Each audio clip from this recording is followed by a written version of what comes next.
Hi everybody, my name is Miss Bethany and I'm with the Coffeeville Library. Today we are going to be reading Chapter 18 of The Wonderful Wizard of Oz for our Kid Book Club.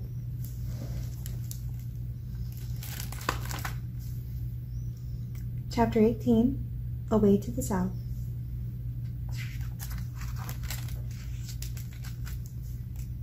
Dorothy wept bitterly at the passing of her hope to get home to Kansas again. But when she thought it all over, she was glad she had not gone up in a balloon. And she also felt sorry at losing Oz, and so did her companions. The Tin Woodman came to her and said, "Truly I should be ungrateful if I failed to mourn for the man who gave me my lovely heart. I should like to cry a little because Oz is gone, if you will kindly wipe away my tears so that I shall not rust." "With pleasure," she answered, and brought a towel at once. Then the Tin Woodman wept for several minutes, and she watched the tears carefully and wiped them away with the towel.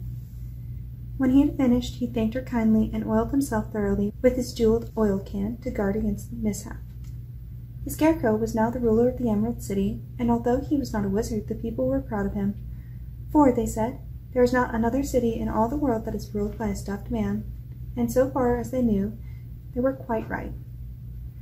The morning after the balloon had gone up with Oz, the four travelers met in the throne room and talked matters over. The Scarecrow sat in the big throne, and the others stood respectfully before him. "We are not so unlucky," said the new ruler, "for this palace in the Emerald City belonged to us, and we can do just as we please. When I remembered that a short time ago I was up on a pole in a farmer's cornfield, and that I am now the ruler of this beautiful city, I am quite satisfied with my lot."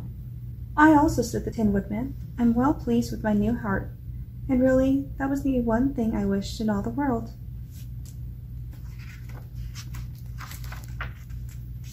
"For my part, I am content in knowing I am as brave as any beast that ever lived, if not braver," said the Lion modestly. "If Dorothy would only be contented to live in the Emerald City," continued the Scarecrow, "we might all be happy together." "But I don't want to live here," cried Dorothy. "I want to go to Kansas and live with Aunt Em and Uncle Henry." "Well then, what can be done?" inquired the Woodman. The Scarecrow decided to think, and he thought so hard that the pins and needles began to stick out of his brains. Finally he said, "Why not call the winged monkeys and ask them to carry you over the desert?" "I never thought of that," said Dorothy joyfully. "It's just the thing. I'll go at once for the golden cap." When she brought it into the throne room, she spoke the magic words, and soon the band of winged monkeys flew in through the open window and stood beside her. "This is the second time you have called us," said the Monkey King, bowing before the little girl. "What do you wish?" "I want you to fly with me to Kansas," said Dorothy. But the Monkey King shook his head. "That cannot be done," he said. "We belong to this country alone, and cannot leave it. There has never been a winged monkey in Kansas yet, and I suppose there never will be, for they don't belong there. We shall be glad to serve you in any way in our power, but we cannot cross the desert. Goodbye." And with another bow, the Monkey King spread his wings and flew away through the window, followed by all his band. Dorothy was almost ready to cry with disappointment. "I have wasted the charm of the golden cap to no purpose," she said, "for the winged monkeys cannot help me." "It is certainly too bad," said the tender-hearted Woodman. The Scarecrow was thinking again, and his head bulged out so horribly that Dorothy feared it would burst. "Let us call in the soldier with the green whiskers," he said, "and ask his advice." So the soldier was summoned and entered the throne room timidly, for while Oz was alive, he never was allowed to come further than the door. "This little girl," said the Scarecrow to the soldier, "wishes to cross the desert. How can she do so?" "I cannot tell," answered the soldier, "for nobody has ever crossed the desert unless it is Oz himself." "Is there no one who can help me?" asked Dorothy earnestly. "Glinda might," he suggested. "Who is Glinda?" inquired the Scarecrow. "The Witch of the South. She is the most powerful of all the witches, and rules over the Quadlings. Besides, her castle stands on the edge of the desert, so she may know a way to cross it." "Glinda is a good witch, isn't she?" asked the child. "The Quadlings think she is good," said the soldier, "and she is kind to everyone. I have heard that Glinda is a beautiful woman who knows how to keep young in spite of the many years she has lived." "How can I get to her castle?" asked Dorothy.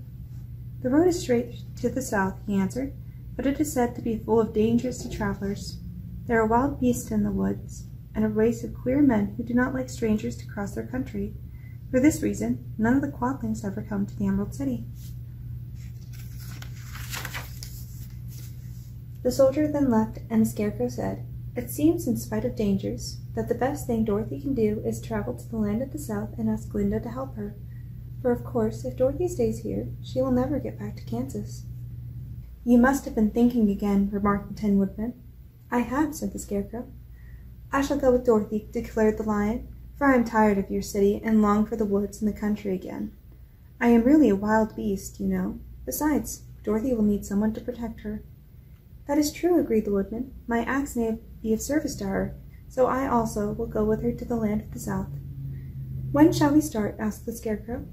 Are you going? They asked in surprise. Certainly. If it wasn't for Dorothy, I should never have had brains. She lifted me from the pole in the cornfield and brought me to the Emerald City, so my good luck is all due to her, and I shall never leave her until she starts back to Kansas, for good and all. Thank you, said Dorothy gratefully.